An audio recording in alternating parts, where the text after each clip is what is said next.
Olá, pessoal do Saúde em Evidência, tudo bem? Hoje a gente começa uma conversa diferente, Uma nova fase, né? uma nova fase, né?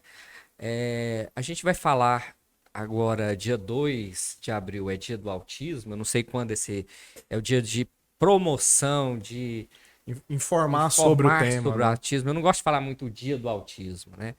E não só o autismo, mas todos os transtornos ditos mentais, todos os problemas, né, é, dessa alçada que também, que parece fica assim, distante da questão da saúde, né, e deveria ser primordial, porque a nossa mente é o que nos governa, né? Essa Exatamente. mente é que nos leva. E há um preconceito, uma carga muito grande, né? E para falar sobre esse assunto, a gente trouxe, né, como sempre, como é costume de saúde em evidência, né, um profissional de primeira linha, né? A doutora Náurea. Tudo bem, Náurea? Tudo Como bem? É vai? um prazer estar aqui com vocês, participar desse podcast, falar de uma coisa tão importante que é a saúde mental. Prazer é todo nosso. A Todo Náurea nosso. que é psicóloga, não é isso, Sim, Náurea? exato. Psicóloga. É a sua especialidade maior qual que é, Náurea? Só Então, pra... eu sou psicóloga, mas tenho formação em saúde mental e psicodrama. Tenho também pós-graduação em terapia cognitiva comportamental e formação em terapia do esquema. Tá vendo, Rafa? A gente não erra um Não é. convidado. Currículo sempre Parece que a extenso, gente né? escolhe direitinho, né? Até parece É, que a gente fica tem alguém com escolhendo. dedo bom aí, né? É, Que bom, Náurea. Assim, é, mesmo que esse podcast, esse episódio não vá ali na semana do autismo, a gente vai falar um uhum, pouquinho dos outros transtornos, né? E desmistificar um pouco isso. Eu sei que aqui no Brasil a gente tem várias pessoas que estão acordando para esse lado agora, né? Tá vendo esse lado com outro enfoque, mas a gente tem alguns temas que ainda beira ali o misticismo, sim. certo? Tanto nos outros transtornos, na questão do autismo.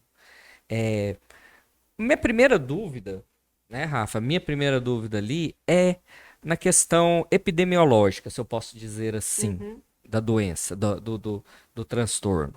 Eu lembro que um tempo atrás quase a gente não ouvia falar de autismo. E hoje parece que tem desculpa o termo, se não é Uma esse, uma epidemia, né? epidemia de autismo.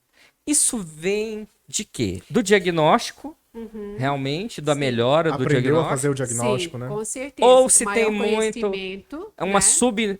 um subdiagnóstico ou um hiperdiagnóstico, como algumas pessoas temem em falar. Então, isso é muito interessante essa pergunta, porque alguns meses atrás, com um grupo de psicólogos em Londres, a gente estava falando exatamente sobre isso.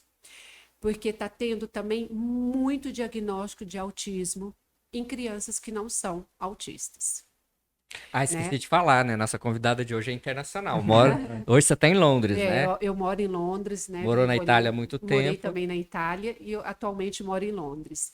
Então, assim, o que eu vejo que também tem essa questão de diagnóstico não correto, né? Qualquer criança que apresenta alguns sintomas que pode aparecer dentro de um quadro, né, do espectro, do autismo, vem, não, já é autista. E não é, a gente precisa ter muito cuidado, né? O diagnóstico, seja do autismo, seja da esquizofrenia, transtorno bipolar, borderline, são doenças, né, ou transtornos. Por que eu falo doença, não sendo uma doença? Porque, se não tratado, ele desenvolve comorbidades que passam a ser doenças. Correto. Né? Então, assim, dentro de qualquer transtorno, se não tiver um diagnóstico com um diferencial correto, é muito difícil, seja o tratamento, né? E a pessoa pode ter realmente uma vida muito difícil.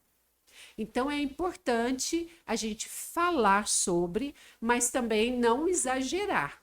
Né? Hoje a gente vê um absurdo de pessoas, eu tenho TDA, eu tenho transtorno bipolar, porque talvez eu acordo triste e à noite eu estou alegre. Não é bem assim. Né? Tem um parâmetro bem preciso, tem sintomas, tem períodos que a gente avalia desses sintomas. Então, assim, precisa se falar muito, mas precisa ter muito cuidado com o diagnóstico também. Tem que tomar cuidado com os especialistas aí de redes sociais, né, Rafa? Exatamente, porque Exato. aconteceu esse como o Alex disse, um surto. Você citou do do TDAH, que o pessoal chama, né? Houve até um grupo aqui no Brasil que estava denunciando, trazendo ao alerta que tinham muitas crianças a, que tinham a hiperatividade natural de uma criança e até por causa do período da pandemia teve a reclusão das crianças, não tinha onde gastar energia e começou a atacar a famosa, né, RIVO, né, na galera, começou a medicar, Exato. sendo que não era comprovadamente o diagnóstico dessa criança com TDAH ou hiperatividade, etc. Então houve um problema, né? Exato. E é a questão também, né? É muito sério isso, porque olha só, falando de criança, a gente sabe que todo transtorno, né, seja esquizofrenia ou o autismo, ele começa bem cedo. Só que alguns sintomas aparecem mais na adolescência, como a esquizofrenia, é mais comum aparecer na adolescência, mas a criança já em idade tênera já começa a mostrar alguns sintomas, né? No autismo, a gente já percebe bem isso, né? Então, o que acontece também? Então, tem crianças que elas são, sim, hiperativas. Mas por quê? Hoje, a gente tem muita informação. Sim. Então, eu vejo crianças o tempo inteiro com celular, televisão e muita É a criança multitela. Então, a criança também... E ela quer replicar tudo aquilo que ela vê, né? Exato. E a criança, pais, né? Hoje a gente leva uma vida agitada, pais ansiosos. A criança é um reflexo de tudo isso também. Então, assim, a gente precisa entender o que é uma hiperatividade normal de uma criança, né? Crianças que vivem em apartamento, que não, talvez, né, sai da escola para casa, não tem um espaço para deixar, né, fluir as energias, porque elas têm essa energia, e aí, nossa, essa criança é superativa. Não, ela não é superativa, ela precisa, né, um modo para fazer sair essa energia.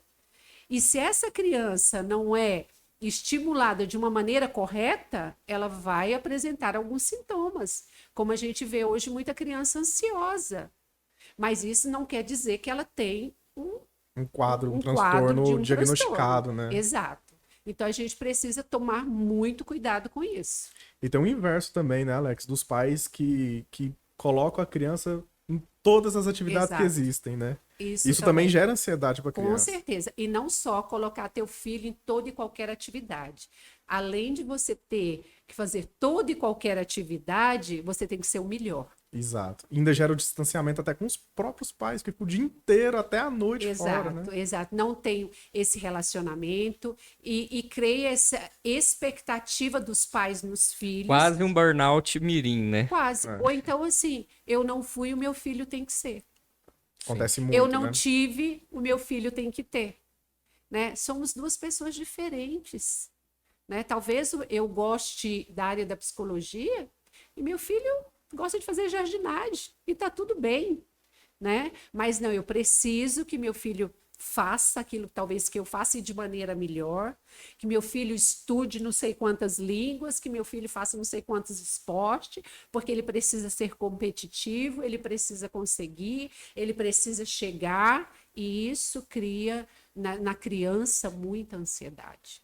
E também frustração, porque às vezes ela não é apta para aquela situação, né? E ela é obrigada, porque senão ela não se sente amada, acolhida, e ali é onde começa, às vezes, grandes problemas de baixa estima, de se sentir rejeitado. E carrega até a vida adulta, né? E carrega, porque nós adultos, nós somos a criança que nós somos no passado. Exatamente, é uma criança empurrando um outdoor de adulto, Exatamente, né? E o quanto não é difícil. Sim. E aí você põe isso dentro, talvez, de um quadro onde a criança, além disso tudo que a gente falou aqui, ainda tem um transtorno. Que é pesado, né? E é bem complicado, porque eu vejo que muitas vezes, né, os pais trazem os filhos para o consultório, tipo assim, com uma demanda dizendo assim, nossa, eu estou trazendo meu filho porque eu não estou dando conta de lidar com ele. E muitas vezes eu pergunto, quantas horas você passa com o seu filho? Quanto tempo você passa com o seu filho? Você presta atenção naquilo que é a demanda do seu filho? Você está escutando o seu filho? Você está vendo os sinais que seu filho está dando? Não. Então, assim, A gente hoje não tem tempo, né? A gente não tem tempo, mas a gente precisa encontrar esse. Se a gente quer falar de saúde mental, a gente precisa encontrar esse tempo de qualidade para ter uma saúde mental. Não, e a gente até viu na pandemia, né, Alex, que as pessoas foram meio que obrigadas a conviver, né? com elas mesmas e com O quem tá pessoal dentro de parece que casa descobriu a saúde mental, recentemente. começou a aceitar Exato. mais um pouco, Então, porque escancarou, né? Viu As o quanto a pessoas. gente é adoecidos, né? Sim. exatamente. Então, jogou à luz essa questão, né? Dos relacionamentos, né? Isso. O quanto a gente precisa um do outro, o quanto a gente precisa conhecer um ao outro e se conhecer, né? Eu vejo assim também na pandemia ou nesse convívio hoje, o tanto que as pessoas viram que elas eram ansiosas e elas não prestavam atenção nisso, porque elas eram tão ocupadas que quando elas se viram obrigadas a parar, elas não sabiam o que fazer.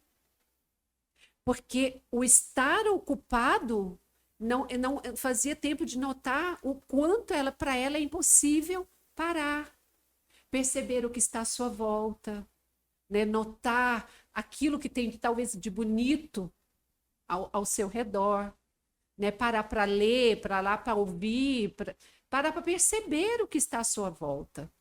Né? As pessoas hoje não têm tempo para isso.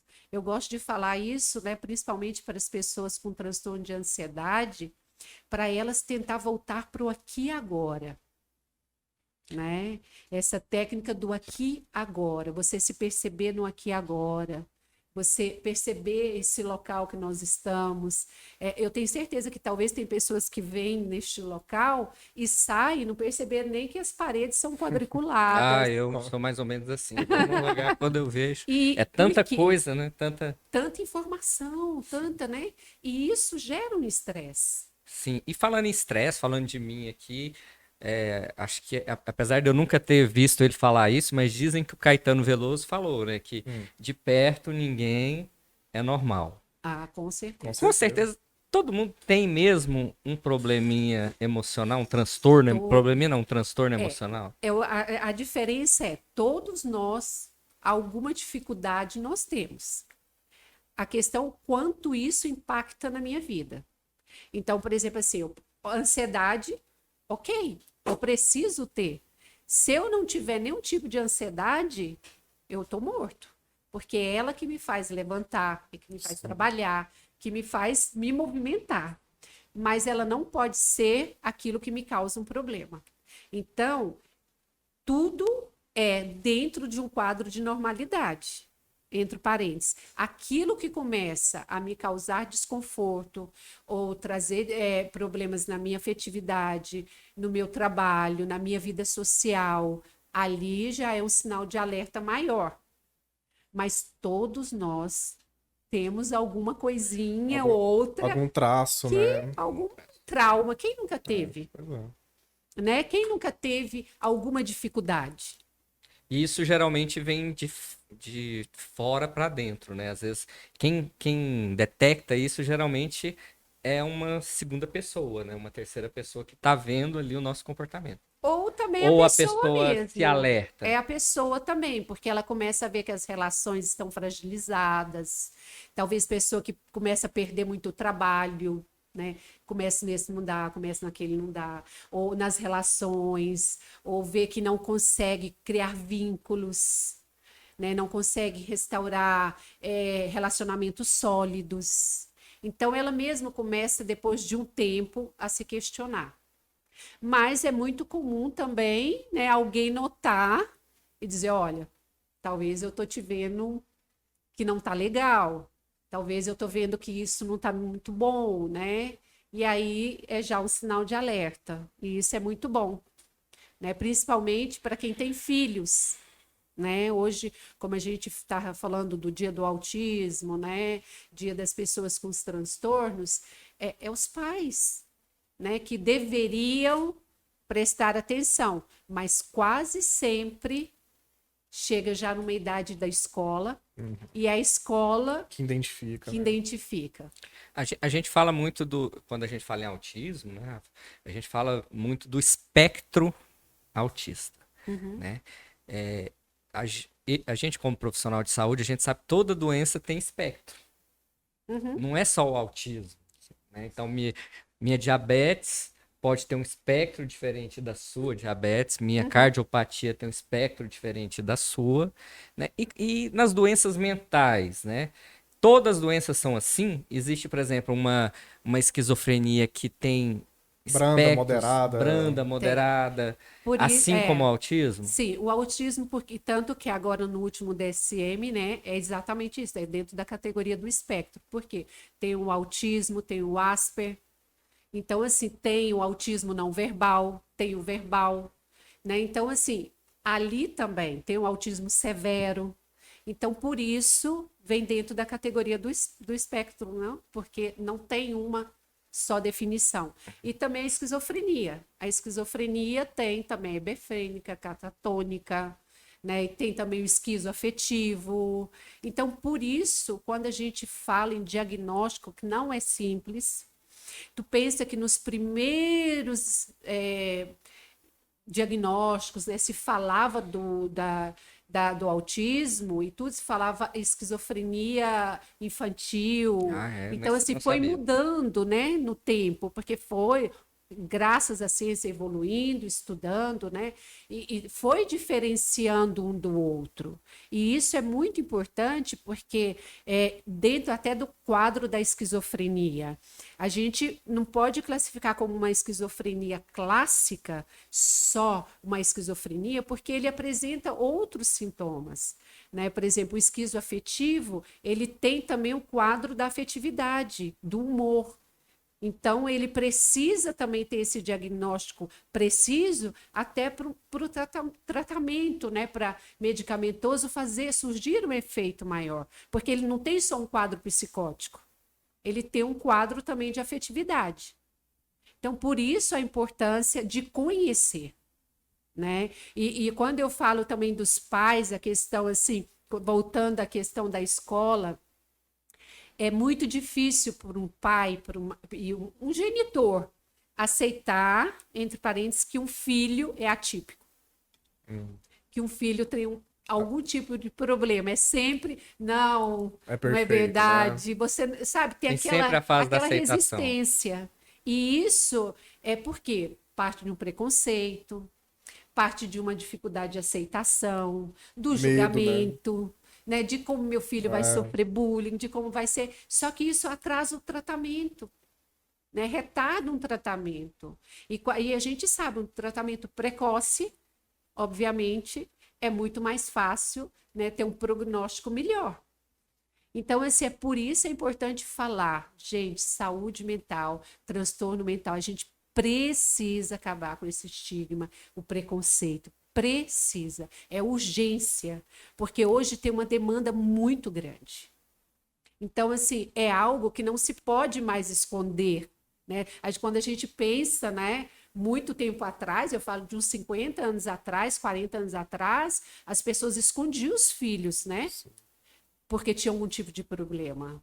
Então, assim, era escondido mesmo, não visto. Pessoas com esquizofrenia eram largadas dentro dos manicômios e não Sim. se podia nem falar, né? Ou então, né, a síndrome de Down, e hoje a gente sabe que eles podem ter uma vida normal. Sim, com certeza. Dentro de um quadro, obviamente, algumas limitações, mas ter uma vida normal. Sim, como qualquer outra Quem não tem doença. uma É, limitação? exato. Todos nós temos, né? Todos nós. Só que a questão é, se eu tenho um quadro, né, de saúde mental não grave, eu sei lidar com as minhas dificuldades. E a diferença de uma pessoa dentro de um quadro de um transtorno, ele tem dificuldades porque ele não sabe lidar, né, com as suas questões ou emocionais ou questões biológicas mesmo, da funcionalidade, né, do seu cérebro. E doutora, pode falar, desculpa, Rafa. como é que os pais que estão nos assistindo pode começar a observar o seu filho para poder talvez identificar algo, se o filho dele tem traços de autismo, ou seja lá qualquer outro transtorno. Como que ele faz isso em casa, no dia a dia dele? Então, a primeira coisa é olhar a genética. Se na minha família já tem um precedente, campainha de alerta. E as crianças, elas dão sinais, né? Se eu vejo que meu filho tem algum comportamento que eu percebo que não é normal dentro de um quadro, né, como outras crianças, eu começo a investigar. Né? Talvez será e perguntar para um profissional, será que é normal ele se comportar assim? Será que é normal meu filho ter 2 anos de idade e ainda não falar ou não interagir, ou como no caso do autismo, né? Ele não ter essa troca de como nós estamos fazendo, né? Alguns autistas não têm essa troca de olhar. Né? Então, será que essa interação até na mãe quando está amamentando o filho? Já dá para identificar nessa Já. época. Eu vi um relato de um Já. pai, eu não lembro onde, me desculpa, mas que ele falou que quando o filho dele foi diagnosticado, uma das primeiras coisas que o médico falou pra ele foi: não, você tem que ver. Ele olha nos seus olhos. Exato. Aí ele virou e falou assim: lógico que meu filho olha no meu olho, tá louco? Nunca tinha Claro que parado para olha. reparar, né? Olha nos meus olhos, sim, olha. Aí ele foi pensando, ele, olha. Aí ele viu, não olha. Ah, para você ver, né? Então foi um dos primeiros Exato. sustos. Não observa, né, Uma durante coisa o dia a muito dia. Nem ele importante. observava que o filho não tinha essa Exato. troca, né? Eles não têm essa troca, eles param, né, e se perdem naquele universo ali deles, não tem essa interação social, não tem, por exemplo, assim, o bebê, se você faz assim para ele pegar alguma coisa, né? Ou a criança, ele não tem essa troca. Não tem, né? Não todos. Essa interatividade, Eu tô né? falando já. Vai depender do Depende espectro. O do... Asper pode ser que ele tenha. Ele tem outros sintomas. Entende? Mas por que é importante? A gente fala do desenvolvimento da criança. Porque tem etapas que a criança, né, exegue. Tem etapas para ela aprender a falar, etapas para aprender a andar. Claro que um pode ser, né, mais precoce que o outro, mas mais ou menos estamos todo mundo ali. Então, é começar a ver sinais. Olha, nossa, meu filho está um pouquinho atrasado nisso, ou eu percebo que nessa troca, por exemplo, as crianças com autismo, elas são muito sensíveis aos sons. Sons. Então, talvez essa criança que se incomoda muito, Com barulho, não, ele né? ele não gosta do barulho, eles são repetitivos, que eles têm algumas, né, estereotipias, né, tipo, eles gostam, pode escutar a mesma música N horas. vezes, né? Aí você fala assim, nossa, meu filho gosta tanto dessa música, que ele escuta ela todo dia, o dia inteiro. Tudo bem eu gostar de uma música, mas eu escutar repetidamente a mesma música, sabe? Pode ser um Então, sinal. assim, são sinais. Pode não ser nada, mas vamos investigar. É melhor eu investigar e não ser do que eu, né, não prestar atenção nesses sinais. Eu tenho até uma priminha que ela começou a demorar muito pra falar, apesar dessa tia minha ser um pouco meio desesperada, mas ela demorou um pouco a falar, passou de um ano e não tava falando, aí falou, opa, deu um sinal, né? E aí levou pra avaliar, era só preguiça dela. Ela não foi diagnosticado nada. A pediatra falou que ela tava só com preguicinha mesmo. E então, assim, mesmo que você identifique, Sim. pode não ser um sinal desse transtorno também, né? Exato. Não é Você não tão precisa- claro, não é igual o Não, Você não exame precisa de... taxar não. como um exame É bioquímico, É por isso né? que eu falei, não pode tudo. Ah, não é isso. É, É igual o exatamente. TDA. Ah, não, meu filho é hiperativo. Ah, não, é isso. Não. Vamos com calma, vamos analisar. Por isso existem profissionais sérios, competentes para isso. Eu vou dar um exemplo. Meu filho, ele começou a falar mesmo com 3 anos. Antes disso, ele tinha uma linguagem dele. Mas por quê? Porque na minha casa, quando ele era criança, eu falava português com eles. O pai falava italiano. E eles tiveram vários pessoas que me ajudavam no dia a dia, uma que falava árabe, outra que falava espanhol. Então, assim, mas aí até eu. Para você ver. Mas o outro não foi assim. Eu tenho Sim. 2 filhos. E tem uma história também, né? Não, era o Não. outro. Sim. Era o outro, não era nem esse, não. Não, que então, a gente vai falar. esse outro, com 1 ano e meio, ele falava Desenvolveu normalmente. perfeito português e italiano. Perfeito. Com 1 ano e meio, ele era bilíngue. Já esse outro, até quase 2 anos, ele falava do modo dele. Por exemplo, ele vinha me pedir água, ele falava assim para mim, mama, uaua, né? E aí eu repetia para ele, você quer uaua? Ele falava, não uaua, uaua. Ele entendia que eu falava errado, mas para ele ele estava falando certo. E aí eu fui vendo aquilo e falei, não. E essa dificuldade. Aí levamos ele no pediatra, levamos, como eu já te falei, do histórico, da genética e tudo, levamos ele, e ele foi para a fonoaudióloga, e ela falou, não, ele simplesmente criou um mundo dele, uma linguagem dele, para ele se adaptar no meio dessas tantas línguas que ele escutava. Nossa.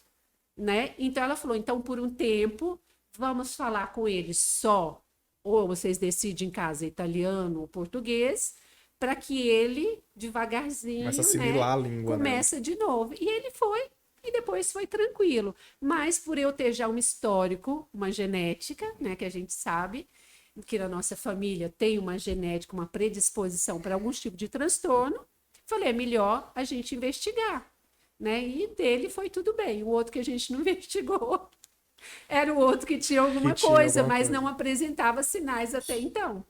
Olha para você ver que interessante. Muito interessante. Mas, quando eu me lembro, é tão interessante a questão dos sintomas, por isso que eu falo, é muito importante a gente prestar atenção, porque hoje, quando eu olho para trás, eu vejo que meu filho tinha muitos sintomas parecidos com autismo. E é muito comum pessoas com esquizofrenia ter vários diagnósticos, ou então com autismo, ou então com algum outro transtorno, até chegar no diagnóstico, porque correto. tem muitos sintomas parecidos, muitos, sabe? Muitos mesmo. Então, assim, até chegar num diagnóstico diferencial correto, preciso, leva tempo. Sim, mas isso também não é exclusividade das doenças mentais. Isso aí já vem do nosso preconceito ali. A maioria das doenças clínicas em geral, algumas têm a dificuldade do normal do diagnóstico, né? Outra coisa que a gente vê muito acontecer, né? Doenças infecciosas contamina a outra pessoa, tem que tomar cuidado. Eu vejo também uma contaminação, não sei se eu posso usar esse termo, nas doenças mentais. Ou seja, um pai que tem um filho portador de algum transtorno, ele pode desenvolver um transtorno também. Um filho que tem alguém da família, né? Para quem não sabe, a Náurea também é minha prima. Então, a gente tem algumas pessoas em comum na família, né, que tem alguns transtornos. No caso, a minha irmã é portadora de esquizofrenia, tem esquizofrenia, né? E isso nos afetou muito. Para as famílias que estão nos vendo, para as pessoas que estão na mesma situação, Náurea, isso também pode acontecer? Essas famílias também têm que fazer um acompanhamento para não gerar um gatilho? Sim. O que acontece? Eu sempre falo, o cuidador adoece também. Então, o cuidador, ele também precisa de cuidado. Ele não pode se esquecer dele. Né? E eu achei muito interessante, eu estava hoje vendo essa live, né, participando dessa live, achei bem interessante, né, essa pergunta que você me fez, porque eu vi nessa live, eu refleti sobre uma coisa que eu já tinha conversado tempo atrás com o meu professor na faculdade. A questão dos cuidadores, principalmente as mães, elas passam a ser o terceiro braço da pessoa que tem um transtorno. Então, tipo assim, ela passa a ser também uma portadora de um transtorno, como você quiser chamar, sem ter. Porque ela vive as mesmas situações, eu estou dizendo ela, porque quase sempre é a mãe que está junto, mas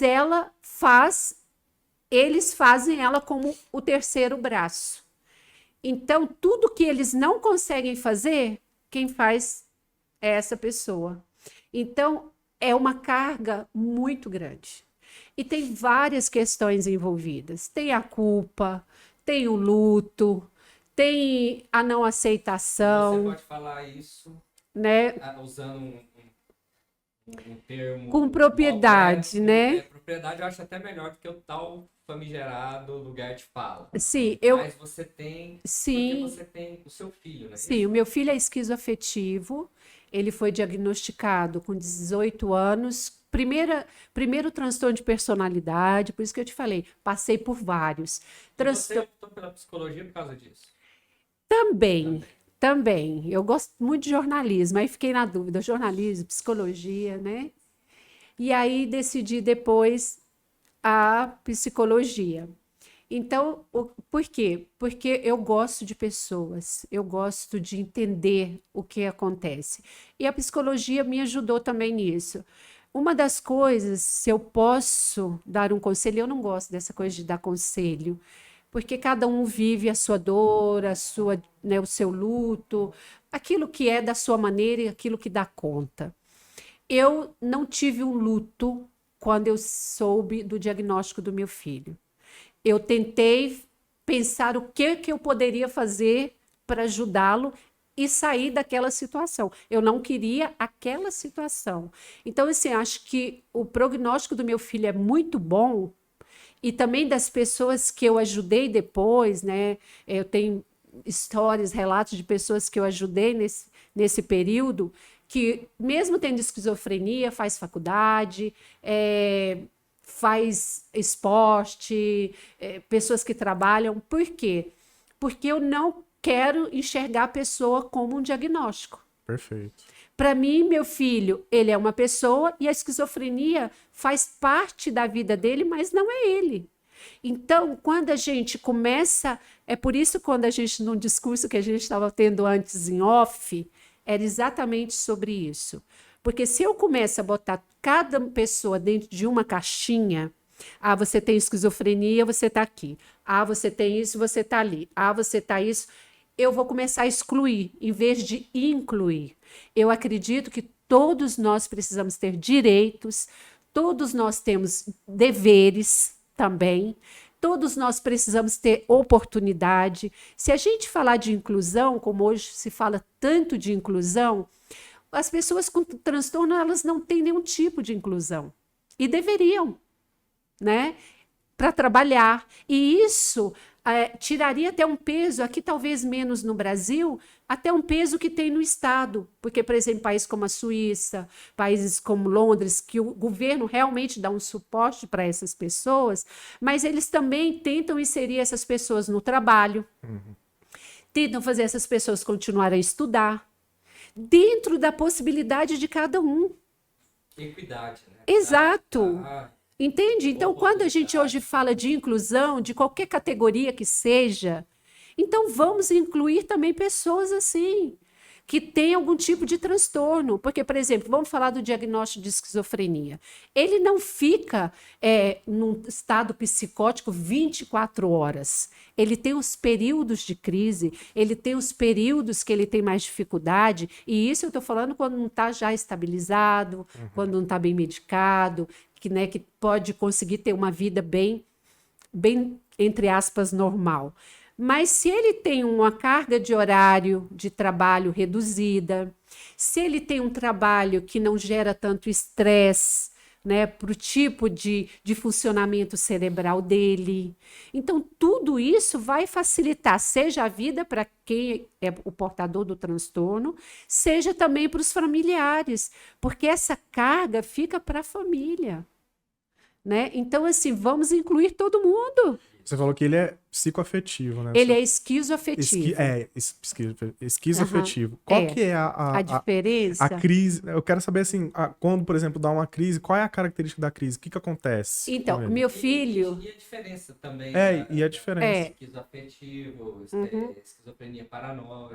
Tá. Meu filho, ele começou, como eu te falei, com um quadro clássico de esquizofrenia. Aos 18 anos, ele começou a ter psicose persecutória, tendo visão, alucinações e delírios.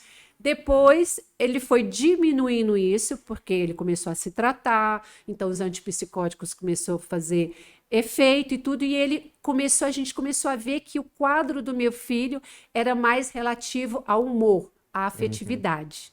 Então, quando ele tinha essa carência afetiva, essa dificuldade nos relacionamentos, algumas dificuldades em relação à sua afetividade, ele apresentava também a psicose. Então, a psicose era quase um mundo paralelo onde ele se refugiava para dar conta da afetividade. Entende? Então, assim, e aí foi onde a gente começou a perceber que ele não tinha um quadro de esquizofrenia, como no começo era a esquizofrenia paranoica, como ele tinha muitos quadros de paranoia, né? Como eu falei, persecutória e tal.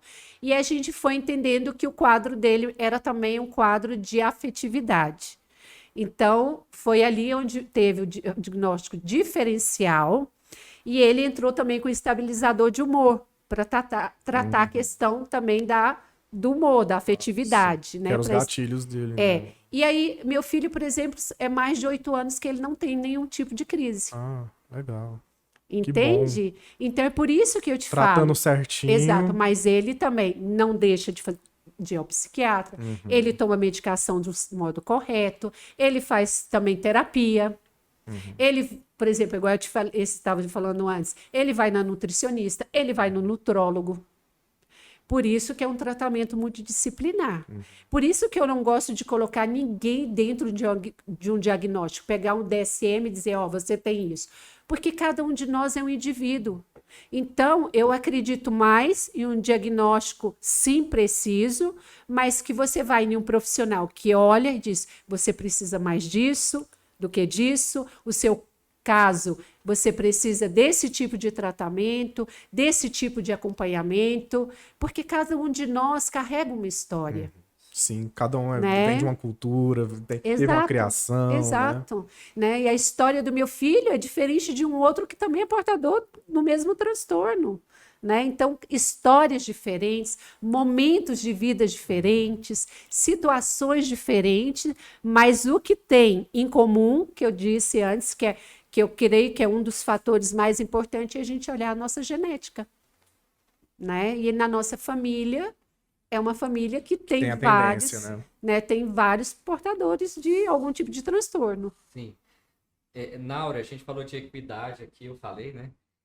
E você falou de todo o tratamento que o seu filho teve, né? Isso hoje ainda é um privilégio aqui no Brasil, né? Ter acesso a todo esse tratamento. Como que anda o tratamento mental, tratamento pelo SUS, né? Para as pessoas que não têm essa condição de ter esse acesso, né? Que seu filho teve, que minha irmã teve, graças a Deus. Então, aqui, o SUS, a medicação ele pode pegar na farmácia de alto custo.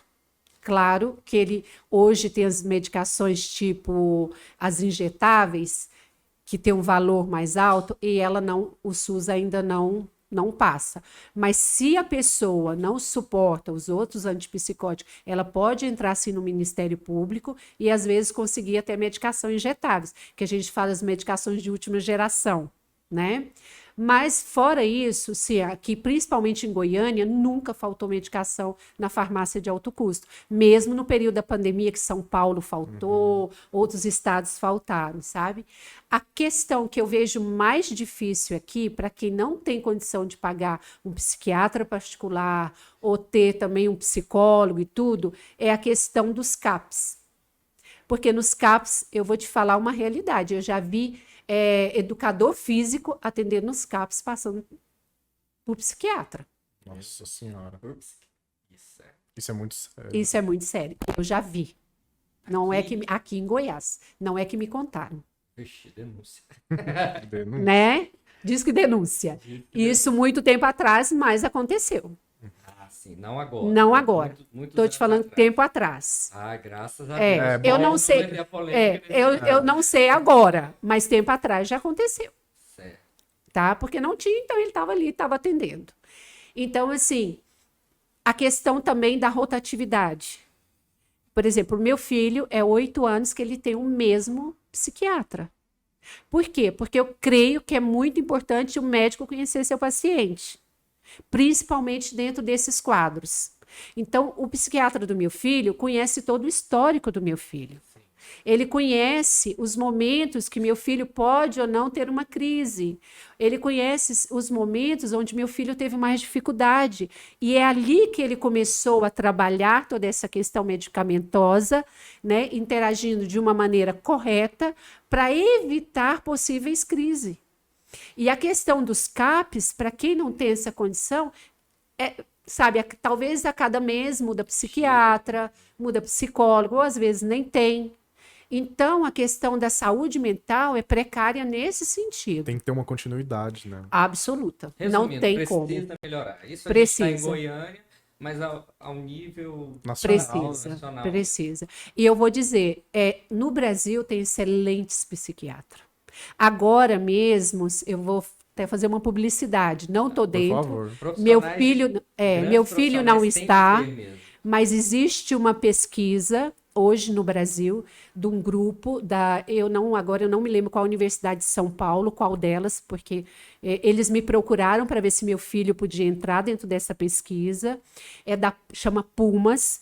E é um grupo de psiquiatras e tem outros profissionais que estão fazendo um mapeamento de todas as pessoas com esquizofrenia para entender melhor, né, sobre a esquizofrenia. E é a primeira pesquisa que está sendo feita no Brasil, porque sempre se foi feita no exterior. E essa hoje está sendo no Brasil.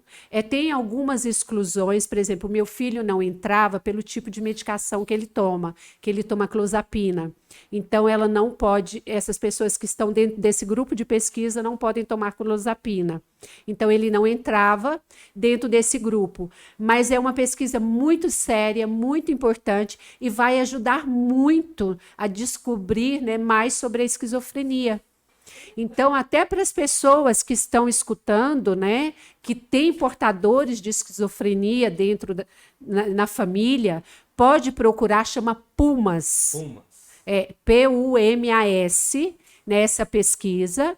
E, né, esses profissionais estavam procurando também dentro do estado de Goiás, eu não me lembro agora se depois eu posso até passar no portal para você, Sim. o psiquiatra de Goiás que é responsável por essa pesquisa, que foi até a secretária dele que entrou em contato comigo. Seria, acho que tá interessante, talvez você convidar ele. Nossa, com convidado. certeza. Né? Eu vou te passar depois o contato, tá? Eu tenho o contato dele, da secretária, porque é uma pesquisa muito importante dentro desse quadro da esquizofrenia, que eles estão fazendo esse mapeamento. Então, eu creio que dali vai surgir coisas excelentes, né, que a gente já melhorou muito nesse tempo. E, assim, é importante trazer porque é uma pesquisa brasileira. Com certeza. Né? Uma das funções Do saúde da saúde e evidência é trazer a Exato. pesquisa. Então, e eu vou trazer, te dar o nome dele para você entrar em contato, porque eu sei de pessoas, sabe, que precisa. E é ótimo essa pesquisa, porque através desse mapeamento eles vão conhecer mais sobre, né, o que traz a esquizofrenia, como é feito, né, tudo o que está acontecendo e quem é essas pessoas que estão dentro desse processo, dessa pesquisa, recebe todo o tratamento, recebe medicação e vai ter o acompanhamento desse psiquiatra. Então, assim, eu creio que é uma ótima oportunidade, né, para essas famílias estarem dentro desse programa. O Brasil é muito bom, né? Que o Brasil tem uma Tem pluralidade, muita coisa boa. muito cientista Tem. capacitado, tem muito profissional, né, capacitado aqui.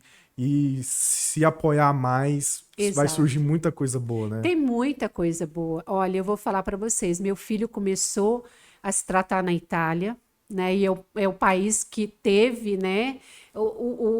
Onde começou a reforma da psiquiatria, a reforma da saúde mental, começou da luta antimanicomial, foi na Itália. Foi na Itália. Foi na Itália.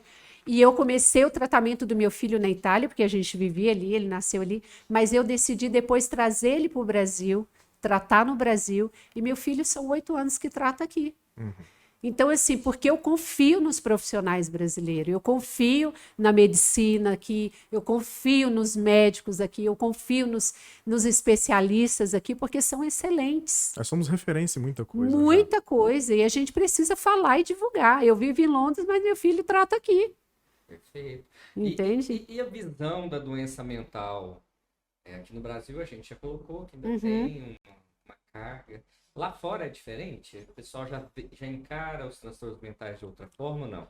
Então, ali também é diferente. Eu te falo primeiro da Itália, né? Eu tive muito suporte, foi muito bom. Algumas questões, ao meu ver, eu preferi tratar meu filho aqui por motivos pessoais e também por questões que eu creio que uma coisa que eu noto de diferencial no profissional brasileiro, seja da área da saúde, principalmente da área da saúde mental, é que ele coloca amor. Lá fora, eu vejo pouco mais muito, frio. eu via muito esse destaque. Foi a minha impressão, tá? Essa é uma minha impressão, é o que eu senti. E o que eu percebo também em Londres, sabe? Às vezes essa distância do profissional com o paciente, aqui eu tenho livre acesso ao psiquiatra do meu filho, ao psicólogo, dentro de uma questão ética dele, que claro, né, que a gente sabe que precisa ter, mas eu tinha esse relacionamento que eu creio que é muito importante dentro dos quadros de transtorno mental. Essa interação com a família. Lá fora eu já vi muita dificuldade nisso. Não só em Londres, mas na Suíça, né? Eu vejo assim, por exemplo, assim, a pessoa ela tem uma maioridade, então ela decide por ela e não tem essa troca com a família. E que eu creio que é fundamental para ter um bom resultado durante o tratamento. Lá fora eu não vejo muito isso. E isso, assim, eu até comentando com outros psicólogos, né, de brasileiros em Londres, quando eu relatei sobre essa questão, dessa familiaridade, dessa interação dos pais, né, ter esse acesso ao psicólogo, ao psiquiatra que atende ao familiar. Foi muito questionado no nosso grupo de psicólogo e foi uma questão assim para abrir os olhos deles também, para esses que trabalham em Londres. Porque é super importante. Porque, por exemplo, o paciente está dentro de uma clínica psiquiátrica, ele está nesse contato, às vezes ali ele está tranquilo, ele fica bem. Por quê? Porque ele saiu daquele ambiente estressor. Quando ele volta para a família, ele volta às crises de novo. E essa família não sabe lidar com esse paciente. Porque eu falo assim, é como se você tivesse um filho, falo no meu caso, até 18 anos eu tive um filho, depois de 18 anos eu tive um outro filho, que eu não conhecia, eu não sabia nem quem era. Então, essa função dos profissionais ajudarem as famílias e as famílias trazerem como é esse paciente em casa, essa troca de informação, eu creio que é importantíssimo para ter um bom resultado. Ao menos eu sempre vivi isso e eu vi nas relações que eu tive com os pacientes assim, isso teve ótimo resultado. E eu creio que isso muito aqui no Brasil é possível. E tem grupos de apoio, né? Sim. Tem grupos de pessoas que se apoiam ali, Sim. né? Na hora, você indica as pessoas Sim, participarem? sim, com certeza. Tenho amigas, mães, né, de filhos com esquizofrenia. Tem a AME, que é em Uma ajuda a Curitiba, outra, dá que é uma suporte. associação super séria, sabe, reconhecidíssima a nível nacional, que é da Sara Nicolelli, uma minha amiga. Tem a FAP, também sempre em Curitiba, que é da Denise e do Rogério, que são dois pais que abraçaram porque tem um filho que tem esquizofrenia. Então, tem outras também no Brasil, tem a Mãos de Amigas em Brasília. E todos foram mães que decidiram se colocar à disposição para ajudar outras mães, outras famílias. Por isso que eu te falo da importância do conhecimento. Até então, quando eu esconder, eu não falar, eu não interagir, eu não saber, eu não vou dar conta de lidar com esse problema. Porque é um problema grande, mas não é impossível. Né? Até um dos slogans da AME, dessa associação, é esquizofrenia, sim, é possível conviver. Isso é muito né? legal, porque quando a gente ouve a palavra esquizofrenia, a gente pensa num algo tão mais Tão horrível, né? e aquele Pejorativo, isso, exatamente, o horrível. louco. E não tem nada disso. Não tem nada disso. E quando eu pergunto, você sabe o que é esquizofrenia? Ou então, até quando as pessoas falam, ah, isso é esquizofrênico, não sabe nem o que é esquizofrenia. Ah, esquizofrênico, ele é violento. Não é verdade. Ontem mesmo, conversando com uma pessoa, eu disse para ela, eu queria que você fizesse uma correlação. Você ir dentro de uma clínica psiquiátrica ou de um lugar onde estão os detentos, né, com problemas mentais, quantos deles cometeram um homicídio? E você vai em um cárcere de pessoas relativamente normais, e quantos estão ali que cometeram um homicídio? Então, assim, não é verdade. É um mito dizer isso, que eles são violentos, que eles são agressivos, que eles são, sabe? Ou então tudo que acontece de ruim, porque tem um transtorno. Não é verdade. Primeiro, que um dos sintomas que a pessoa com esquizofrenia tem, chamados sintomas negativos, é o embotamento afetivo. Que o quer dizer que ele se volta para ele. É o isolamento social, é a apatia, é a avolia. Então, tudo isso, ele se volta para ele. Então, é mais fácil ele agredir com medo de ser agredido. Mas ele também, às vezes, não tem, é diferente do psicopata ou do sociopata, como a gente fala, né? Vai sempre mudando os nomes. Ele não tem essa capacidade de programar, de articular, de tramar, Ele é só se de defender, né? seduzir. Não, ele não tem isso, sabe? Então, por isso que precisa desmistificar. Se você conhece meu filho, se eu não te disser que ele tem um transtorno, você não vai perceber. E tem muitos por aí, sabe? Então, assim, por isso a importância de falar, né? Entender. Até quando a gente usa assim o tema, o mundo está esquizofrênico. Eu falo, não, o mundo não está esquizofrênico. Quem dera ele tivesse esquizofrênico, porque a gente poderia tratar e estar bem. E melhorar. Está bem. Né? Eu falo sempre assim, que eu tenho mais medo dos que não estão medicados do que os que estão medicados. Então, assim, eles não me fazem medo e são pessoas super do bem. Com certeza, Né? É só conhecer. É forte esses relatos, né? Muito forte. Forte. Então, voltando sempre ao fato do desmistificar, né? A gente precisa até um modo de falar, sabe por quê? Porque muitas vezes eu vejo quando a gente escuta na televisão, inclusive há uns 2 meses atrás, eu não vou falar o jornalista, mas ele sabe quem é, ele até se desculpou, porque ele usou um termo falando sobre esquizofrenia num jornal de primeira cerada. De grande audiência, né? Exato. E a Sara Nicolelli, da AME, da associação, escreveu para ele, pedindo para ele se retratar, porque ele usou o termo de esquizofrenia como pejorativo, falando de política e tudo, e que não era. E se ele não sabia o que era esquizofrenia, era isso, e foi relatando o que era esquizofrenia e do sofrimento que carrega as pessoas que têm um quadro desse em família. Ele foi em primeira cera, né? Na primeira, não sei como fala em português, primeira cera, né? No primeiro bloco No dele. primeiro bloco, eu já ia falando italiano, tá vendo? No primeiro bloco, pediu desculpa, falou que era esquizofrenia, entrevistou a Sara Nicolelli, o filho dela também, Legal. né? E para o mínimo, né? as pessoas entenderem que esquizofrenia não quer dizer ser mau caráter, não quer dizer ser assassino, não quer dizer que ele rouba, trama, é um transtorno. Sim, eu assim, não apedrejo A falta esse de conhecimento jornalista, do não, até Sim. porque a gente usa muito figuras de linguagem para expressar alguma coisa. E a gente está sempre aprendendo. Foi mais um Sim. aprendizado que ele teve, né? E eu vejo o pior disso tudo é o preconceito real ali. A pessoa quando vê, do dia a dia, do dia a dia, a pessoa que se realmente afasta, tira e oportunidade. também o preconceito, a falta de visão de muitas autoridades que não veem esse problema como uma coisa séria, né? A saúde no Brasil é bem negligenciada Eu acho que isso, né? Mas tudo a gente começa fala da de fala.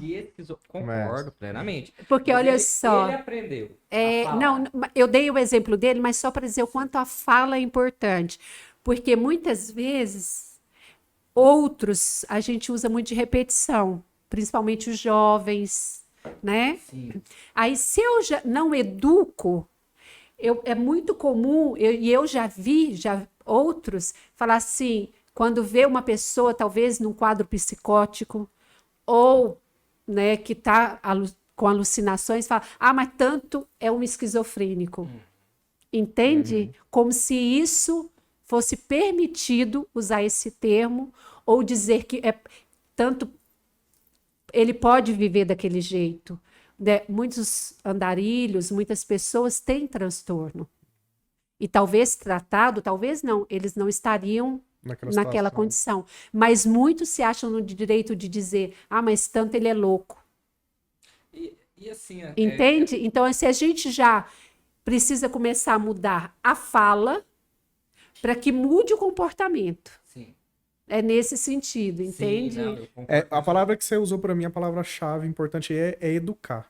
Isso é educação mesmo. É uma educação social. A gente usa muito, ainda mais o goiano. O goiano tem, retardado. Retardado. Né? E aí a pessoa que tem um retardo, como eu te falo isso porque muitas vezes meu filho ouviu esquizofrenia dando de uma forma pejorativa e ele fala, mas por que estão falando que... mas por quê? Ou então, acometeu isso porque tem... Mas por que estão falando? Entende? E a mesma coisa a pessoa que tem algum tipo de transtorno, como também o transtorno bipolar. Mas essa pessoa... bipolar. Mas essa pessoa bipolar. Entende? Um comportamento bipolar. Você tem um comportamento bipolar. Tudo que é pejorativo vem classificado dentro de uma fala discriminatória. Né? Não, você está comportando mal porque você é mau caráter. Você está pegando algo que não sei porque você rouba.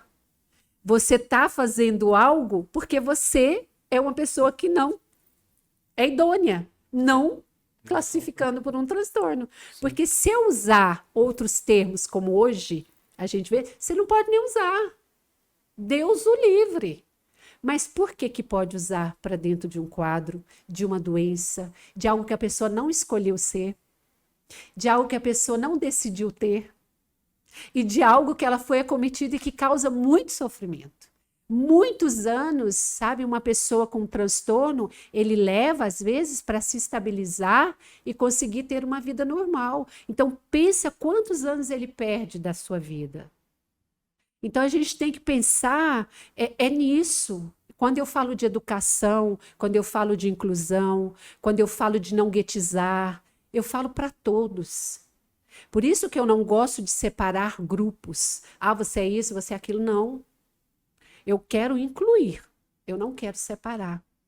Né? Então, assim, qualquer termo que eu usar, eu falo que fala da pessoa. Pode existir pessoa que tem um quadro de esquizofrenia e ser uma pessoa de mau caráter? Pode. Mas isso não é porque ela tem esquizofrenia. Não pode ser sinônimo. Entende? Então, assim, é muito comum hoje na política a gente usar os termos usando os transtornos mentais para usar diante de pessoas que cometem abusos, negligência ou roubo, e dizer, porque não, ele está fazendo isso, vamos dar os nomes aquilo que é. Né? Então, assim, pensa uma pessoa que tem um retardo mental, o tanto que é difícil. Talvez ela não tenha um retardo mental grave, como no caso do Asper, dentro do autismo, mas ela tem a fala, não tem esse retardo, e ela entende o que você está dizendo. E ela escuta, nossa, seu retardado. Aquele lá é um retardado. Você entende a dor que aquilo causa? Sim, com certeza. Então, eu creio que a gente tem um dicionário tão grande, tem tantas palavras que a gente pode usar, né, sem acarretar mal ao outro. Isso é uma herança antiga e conforme vai passando o tempo, a gente realmente tem que quebrar com a educação, né? com o convívio, porque a base do preconceito é a falta de informação. Sim. Então, eu acho que educação é tudo. Falar sobre. Né? Falar sobre, expor o assunto, jogar à luz, né? Quantas pessoas, e eu estou te falando agora, Não estou te falando de muito tempo atrás. Ontem mesmo eu estava conversando com uma pessoa que tem uma pessoa em família com esse quadro e que não aceita. E até hoje a pessoa não está em tratamento porque não quer aceitar. a família não aceita, porque não reconhece, porque Já vi ninguém... caso assim também. Você entende? Então, assim, nós estamos em 2021 e ainda estamos aqui lutando contra o preconceito diante de um transtorno. 23, né? 23, já indo chegando na metade Pois já. é, e para você ver, e a gente ainda está aqui falando se é ou não um problema espiritual, se é ou não, e o que as pessoas... Mas sabe quantas pessoas vêm fazer um tratamento psicológico e falam assim, mas eu não quero que ninguém saiba que eu estou vindo no psicólogo. Só vão me chamar de louco. Nossa, se eu falar que estou indo no psicólogo, eu estou louco. Se eu falar que eu estou indo no psiquiatra, eu estou louco. E deixa de se tratar, deixa de ter uma vida saudável. Né? Ontem mesmo eu falei sobre isso. Falei assim, mas me diz uma coisa, se eu te dissesse a questão também da internar ou não. Nossa, que horror internar um filho ou uma filha quando está num quadro psicótico. Que horror. E eu disse, mas se teu filho ou tua filha tivesse, em aquele momento ali, tendo um ataque cardíaco ou qualquer outra questão, você ia deixar ele morrer ou você ia internar? Qual seria a sua solução naquele momento ali? Na crise... Na crise, o que você ia fazer? Você ia olhar e falar, não, eu vou deixar? Não, você ia pedir ajuda. O seu filho está tendo um derrame cerebral, o seu filho está tendo um ataque cardíaco cerebral, o seu filho está tendo um problema sério e você não está querendo interná-lo, porque coitado dele se ele não for. Não, e isso serve também para prevenção também. Com certeza. A gente não faz check-up para poder saber se tá tudo bem. O psicólogo, o psiquiatra também deveria, a gente deveria fazer esse check-up mental também. Nossa, eu vou lá ver se tá tudo bem. Igual, como eu te disse, meu filho é 8 anos que ele não tem nenhuma crise. Mas de 6 em 6 meses ele vai ao psiquiatra. Ele vai para saber como é que tá, tudo certinho. Entende? Né? E ele mesmo fala, mãe, é 6 meses, eu já tá na hora de eu ir no meu psiquiatra. Ele mesmo. Porque nós educamos ele a isso, né? Educamos ele a entender que ele tem um transtorno e que precisa tratar e tá tudo bem. E não é isso algo ruim. É como ele poderia ter uma outra coisa, ele tem esquizofrenia, ou esquizoafetivo, né? Ou seja, qual então, transtorno? assim, a gente precisa aprender a pegar as coisas mais leve, né? Em qualquer coisa. Eu sempre pensei assim, veio esse problema, o que eu vou fazer? Tratar. Vou tratar. Resolver, né? Vou resolver. O problema eu já tenho, agora eu vou ter que resolver. Porque se eu não levar isso com leveza, a gente não dá conta. Né? E isso em qualquer coisa, em qualquer situação. Por isso que a gente entra em desespero, por isso hoje tantos casos de suicídio, tantos casos de suicídios, repito, e a gente não pode falar. Né? E os casos estão aumentando, Sim. Casos de jovens, adolescentes se mutilando, sabe, assim, e a gente precisa falar, e a gente precisa mostrar. Se eu posso falar, tem uma série muito legal que eu queria aconselhar aos pais, que se chama Ginger e Georgia, ou Georgia e Ginger, agora eu não me lembro, na Netflix, e essa menina, ela se automutila, porque os pais ou os familiares ou o cuidador pensa que a automutilação é só se cortar, e não é. Eles se queimam. Arranca cabelo, né? Entende? E essa menina da série, ela, na automutilação, ela se queima. Nossa. Nas suas partes íntimas. Isso é muito... Entende? E por muito tempo a mãe nunca tinha percebido. Né? Ou então, eles comem unha, né? Muito. Isso é mutilar. Ah, não, meu filho só está comendo a unha. Não tem nem mais unha. Não, querida, ele está se mutilando. Entende? Então a gente precisa, é o que eu falo, não ter medo, mas olhar o que realmente está acontecendo. Não para apavorar, não para fazer algo mas realmente entender que aquilo é um problema. Trazer, Que buscar uma aquilo, solução, né? exato, é uma dificuldade que a pessoa está sofrendo naquele momento, né? Então, por que que você está comendo unha? Por que que você está se comportando? Por que que você está se cobrindo? Por que que você está se isolando?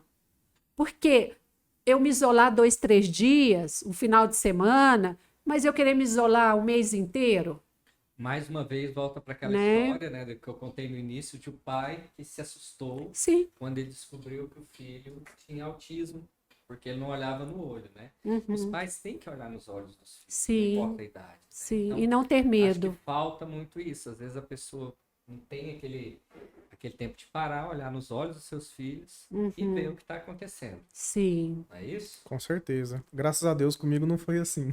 Até porque meu pai também é psicólogo. Ah, é? Aí tá vendo? Olhava bem. Olhava até demais. Analisava tudo. Não, tô brincando. Mas uma coisa importante também, que eu vejo hoje também na questão da dependência química. Eu não acredito, e me perdoa os pais, talvez eu vou ser até como, né? E eu já ouvi muito disso. Os pais, quando falam para mim, eu nunca percebi que meu filho usava droga. Dá pra perceber. Eu não acredito. Porque talvez você não sabe qual droga, quanta droga e tudo, mas você percebe uma mudança no comportamento. Até o álcool muda. É nítido, É nítido. né? Então, assim, quando vem para mim e fala, mas eu nunca percebi, eu falo, então você nunca viveu com seu filho. Não, eu vivi. Então, se você viveu, você percebeu.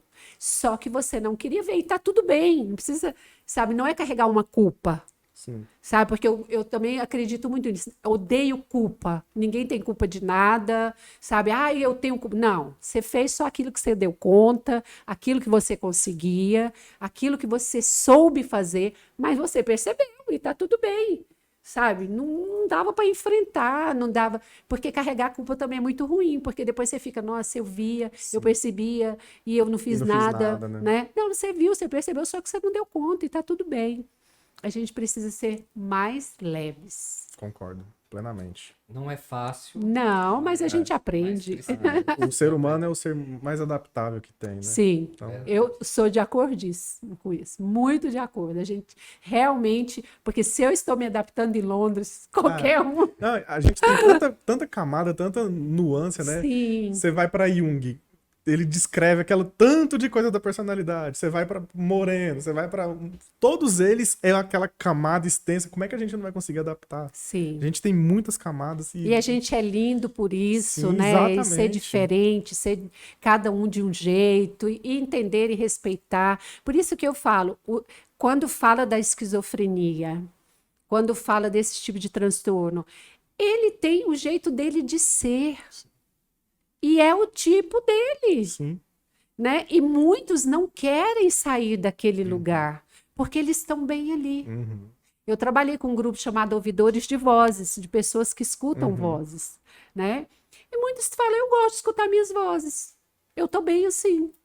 E não tem Eu problema. escrevo. Teve uma senhora que ela escreveu livros e livros do que as vozes falavam para ela.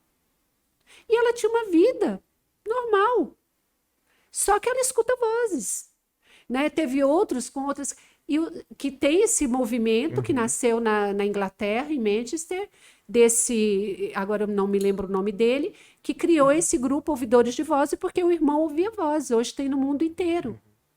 Né? E não é um tipo, tô louco, Claro que tem vozes que a gente chama de comando, que são aquelas, né, que dão comandos para eles fazerem algo de ruim e tudo. Mas tem aqueles ouvidores de vozes que estão bem ouvindo vozes e conseguem ter uma vida. É o tipo que ele funciona. Então, o que eu falo, eu não quero adaptar ninguém dentro de uma caixa. Se você está bem vivendo assim, ok. Até porque na psicologia eles falam que isso vira doença quando passa a fazer mal. Exato. Se você tá convivendo bem com aquilo, a psicologia pelo menos não considera aquilo uma doença. Tipo coprofagia, por exemplo. Exato. Igual no caso assim, até da esquizofrenia, a gente fala que a gente não pode tirar as defesas. Sim. Porque se você tirar as defesas, a pessoa é onde ela crola. É, exatamente. Né? Então, assim, tem algumas coisas no meu filho que persiste e tá tudo bem. É a defesa dele. Tipo assim, e a gente vai se adaptando. Até né? que nós temos também a nossa também. Né? Então, tipo assim, eu sei que tem coisas que causam ansiedade nele, então eu já sei. Ou eu tenho coisas que não encaixa na visão dele, no mundo dele, e tá tudo bem, eu respeito, e é o jeito dele funcionar. Então eu não vou querer mudar aquilo, corrigir, que ele seja perfeito, que ele seja... Não, porque ninguém é assim, né? Ele é perfeito dentro do quadro dele, né? E tá tudo bem. Naura, eu queria agradecer sua presença aqui, por você vir mais uma vez aqui no podcast. É a primeira vez, mas eu já tinha te Sim. entrevistado, né? E queria que você também falasse um pouco das suas redes sociais, do trabalho que você está fazendo, né? Deixasse o seu recado aqui. Ok. O meu Instagram é Dialogando com a Mente, né? E ali podem me encontrar. E também tem um trabalho que eu faço numa rádio em Londres, toda segunda-feira. E a gente também tem, eu agora sinceramente não me lembro bem o link da rádio, mas chama Rádio Mais Brasil, A gente ok? coloca aqui depois. Tá? É a única rádio brasileira oficial no Reino Unido. E toda segunda-feira eu levo um pouquinho, né, falando também de psicoterapia, levo temas sobre a saúde mental, porque eu creio que é muito importante até para a comunidade brasileira que está ali em Londres, né? Não só em Londres, mas todo o Reino Unido. E ali podem me encontrar no Dialogando com a Mente. Perfeito. Perfeito. E também lembrando que você vai ter um artigo seu no Saúde em Evidência. Sim. Isso. Né? É sobre as técnicas do psicodrama dentro do quadro de esquizofrenia. É Legal. você e quem? É eu e Igor, o meu colega, né?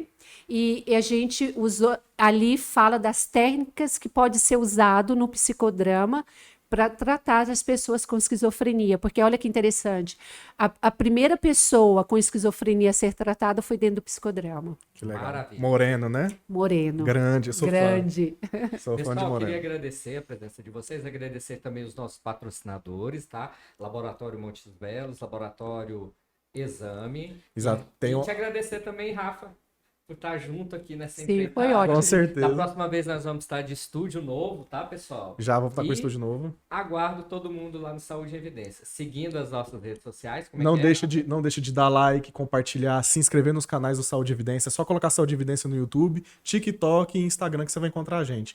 E deixe nos comentários dúvidas, qualquer questão que nossa equipe e nós mesmos pessoalmente vai estar respondendo vocês lá, tá bom? A Náurea também responde. Com Direto certeza. de Londres. Direto de Londres. Muito obrigado, pessoal, e até mais. Obrigado.